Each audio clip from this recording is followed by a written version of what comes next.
Aku bersekolah early education aku dekat sekolah agama. Okay. Well, nampak macam tak terbias. Sekolah dia kat aku. sini dia macam mind blown sikit. Aku sekolah rendah agama. Okay. Kat mana?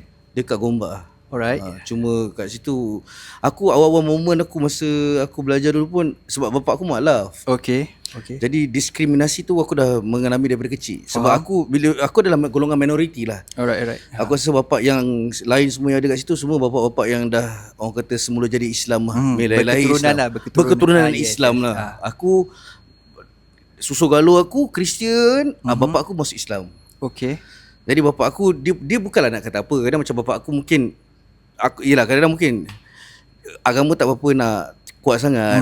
Kau belajar pun dah dalam umur dah 30 lebih masa tu. So aku faham lah yang bapak aku tak adalah boleh bagi aku that kind of ilmu yang banyak. Basic adalah dia bagi cerita pasal solat semua benda je. Cuma